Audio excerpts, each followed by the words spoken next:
Hi everybody, I hope you're all doing well. Today I'm going to be bringing you my fourth wrap-up for the year. So as you know by now, I wrap up every 5 books that I read, but today we're doing things a bit differently. I did a few Twitter polls and y'all indicated a few things that you'd like to see when it comes to these wrap-ups. So first things first, a lot of you said that you'd like to see my DNFs and my currently readings incorporated into this, so I'll be talking about those as well. And I will be talking about them in order of my least favorite to favorite, since that's what most of y'all want to see, and I also figured I'd do it that way because out of the 3 formats I gave you, I think this is the one that I've never really tried before. So without further ado, let's just jump right in to the wrap-up. So we're starting off with the DNFs, or books that I did not finish, and the first of those is The Girls by Emma Cline. So I picked this up with really high expectations because I know that a lot of people within the literary fiction sphere of BookTube absolutely adored it. So this one is basically the story of a woman called Evie who is reflecting on her summer of 1969 when she was about 14 years old and joined this book's fictional equivalent to the Charles Manson family cult thing.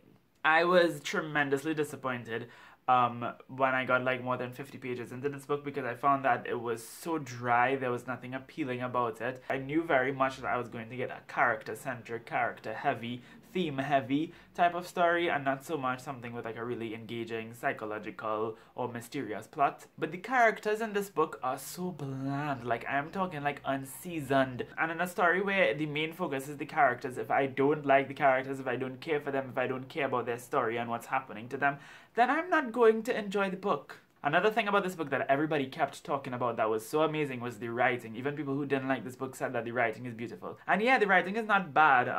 Emma Cline definitely knows how to write, but she overdoes it. Like, she tries too hard at certain points. I actually really laughed when I was on page 85 and she said, "My mother was giddy and a little drunk, as if life were a world where nuggets of gold were hidden in stream beds or clustered at cliff bases picked off as easily as peaches." Girl, why you had to be so extra? Like, you could say that but in a more effective, concise way that's still beautiful and elegant. Like, and the thing is, I don't mind flowery writing. I like flowery writing sometimes even, but when it's necessary. If it's not necessary, if you could tell that the author is just doing it to wow the reader because they know all of these big words and they could make all of these metaphors and shit, then to me it's kind of cheap. So yeah, I honestly couldn't take this book anymore. I had to put it down after 150 pages. Not giving you any conclusive thoughts because maybe 10 pages down the line I could have ended up loving it. Something different might have happened, it might have taken a turn, but I don't know. I don't really feel like picking it up back again. Maybe I might. I'm holding on to it for now, but we'll see what happens. The next book I DNF might get me slaughtered, but I promise I only DNF'd it because it had nothing to do with the book itself. And that's 1984 by George Orwell. Now, I was really enjoying this book. I only read like 50 pages of it, but I realized that this is a book that really demands my attention. It's a book that you have to really sit down and internalize and analyze and look at all the small details, and the writing as well is very dense. So I think I might probably put this off till next year because as of right now, I only need to be reading like easy shit because finals is in 2 days. Did I mention that my finals is in 2 days and I'm here making BookTube videos like if I've been studying or preparing properly? Now we're going to be talking about the 5 books that I actually finished in the order of least favorite to favorite. So I have like 3 3-star-ish book and a 4-star book and a 4.5 to 5-star book. I really am struggling with how to read the latter 3 books, so I'll just start off with the first 2. And my least favorite book of the bunch was Turtles All the Way Down by John Green, which is not to say I didn't enjoy it because I still gave it 3.5 stars. So Turtles All the Way Down is the story of a girl called Aza who has OCD and anxiety, and the book is meant to be an exploration and articulation of her experiences with those disorders in the context of what's going on in her life. Basically, she and her friend Daisy are trying to solve the mystery of some missing billionaire so that they could get this reward, but then Aza ends up falling in love with the billionaire's son and all kind of just typical John Green. What I liked about this book mainly was the writing. John Green is an excellent writer. I also really liked the banter and the themes explored and the representation of the main character's mental health. I thought all of those things were done really well, and as somebody who has suffered with anxiety, I related so much to the things that John Green was talking about with regards to the main character's mental health. However, I was not very in love with the plot or the characters themselves, and that really brought the book down for me. I felt like if the book was longer and we had much more time to either flesh out the plot a little bit more, but mostly give some more time to character development and character exploration, I would have given this a higher rating. But ultimately, it got a 3.5 stars. I would still recommend it if you like YA contemporary and if you like John Green, but just don't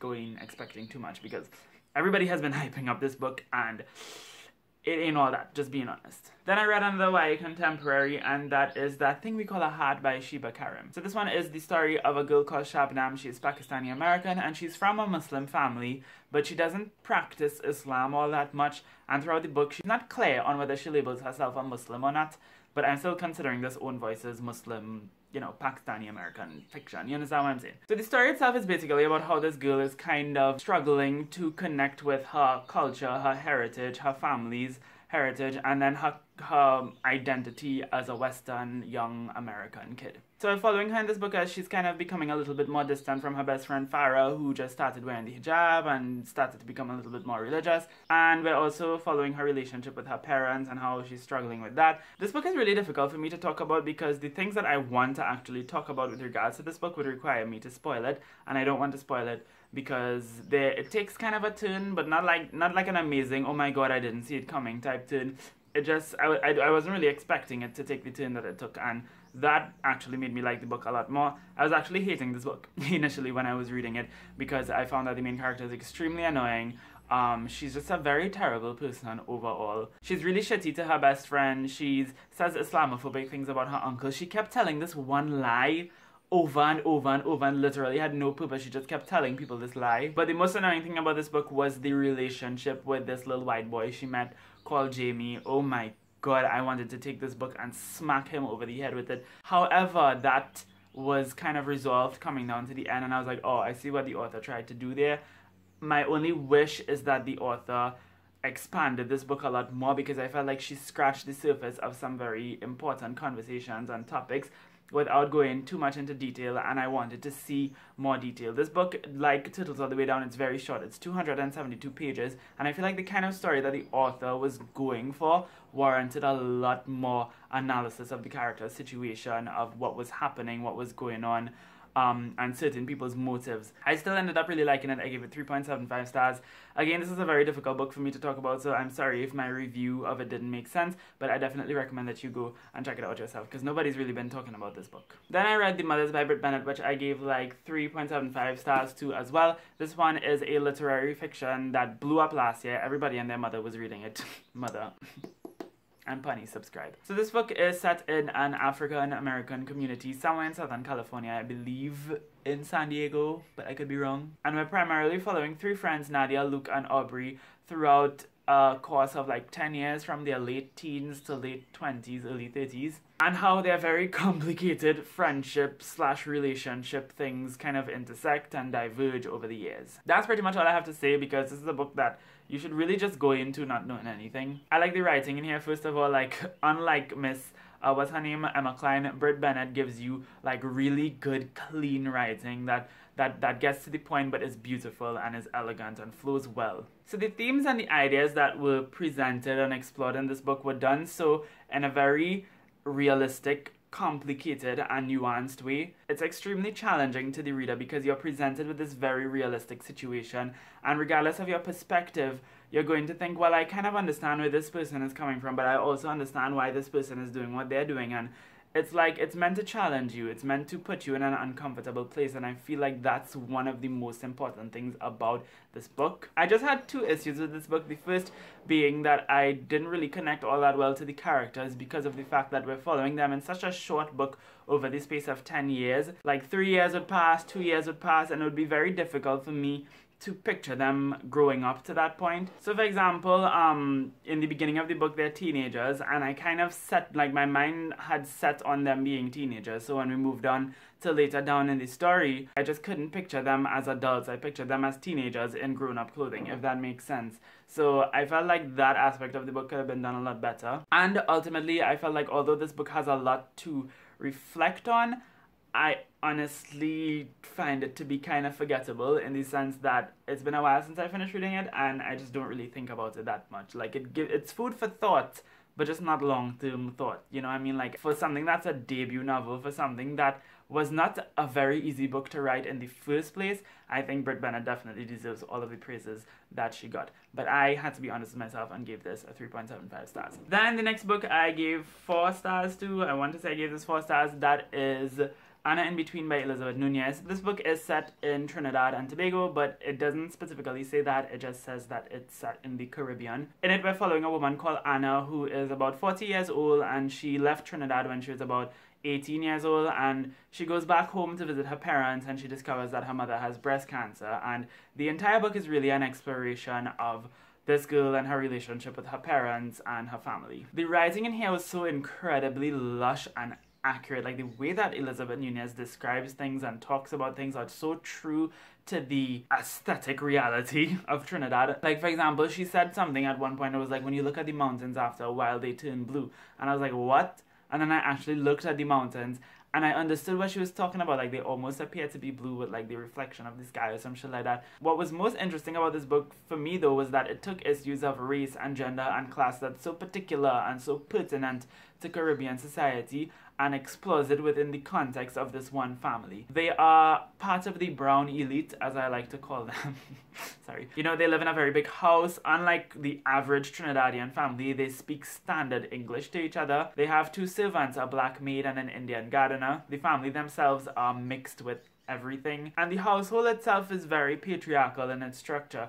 So you get to see all of those things in a very rich and very realistic way. Moreover though, this is the story of a woman who is breaking down the barriers between her and her parents, and also breaking down the barriers between her parents themselves. This family is so much about privacy and protocol and etiquette and doing things a certain way instead of doing things in a way that's natural to them and in a way that they want to do it, which makes it incredibly difficult for them to open up to each other. So this book is a story that really challenges these characters to break those barriers, and I absolutely loved it for that reason. It also kind of explores the connection between being Caribbean American. Like, you grew up in a Caribbean island, but then you go and you live in America for almost the rest of your life. So it's like, what are you really? Are you truly still a Trinidadian, or are you an American now, or are you both, or do you fall somewhere in between those 2 labels? The only thing about this book that I found could have been done better was the way that the themes and the ideas were explored sometimes. I found that sometimes Elizabeth Nunez went on these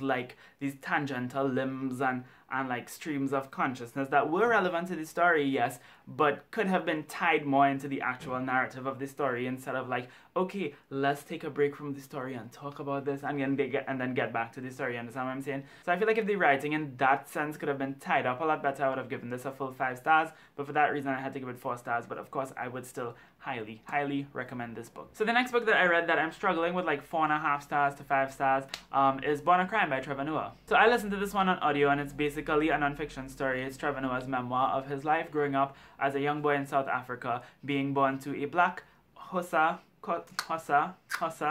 I don't know how to say that, a black mother in South Africa, and a white father who's originally from Switzerland, I believe. And he was born during apartheid, which means that he was literally born a crime, because at that time, a black and a white mixing completely illegal. I feel like there's nothing much I could really say about this book other than I enjoyed it. Like, I just really enjoyed it because it was Trevor Noah, and I was listening to the audiobook, so I really enjoyed him kind of like giving you an authentic voice to his story. The only thing that I kind of didn't really like so much, which is why I'm considering giving it the 4.5 instead of 5 stars, was the fact that he doesn't give you his story in chronological order. Like, the first chapter would be childhood, then the second chapter he's like in his pre-teens, and then the third chapter he's in like somewhere in between, and then he's an adult, and then he's a child again, and then he's a teenager again. I would suggest if you're listening to or reading this book, you should probably kind of take it in chunks instead of trying to do the whole thing in one go, because you might get kind of confused. But yeah, that's really all I have to say about this book. Honestly, I really can't think of anything else to say about it. So 4.5 to 5 stars, still not sure what I'll give it, but it was still obviously an excellent book, and I highly recommend listening to the audiobook if not reading the physical book. Now let's get into the books that I'm currently reading. I am 91 pages into How to Be a Boss by Lily Singh, which I put down for a very long time, and I only picked it up again last night, and it's going good so far. Some things in here are kind of like okay then, but other things I feel can really help me in the long term. So this is a book that I really don't know how to feel about right now. When I'm finished with it and when I'm actually kind of like applying the things I learned in it to my life, then I could say something conclusive about it. But for now it's going good, and hopefully I end up enjoying it. Then I'm reading Crazy Rich Asians on my Kindle, which I have been reading since August, and I really hate it because when I say on my Kindle, I don't have a Kindle. I have the Kindle app on my phone, and I hate reading on my phone. So I think I might just switch to the audiobook. I think I'm only like almost 200 pages into it. Like 4 months, only 200 pages, and this book is like 500 pages long, so I really need to do something about that, and I want to finish it before the end of this month. And yeah, those are all of the things that I have to talk about today. If you have any thoughts on the books that I mentioned in this video and you'd like to leave them in the comments down below, please do so. That being said, thank you all so much for watching. I hope you have a lovely, lovely day, and until next time, inshallah, keep reading.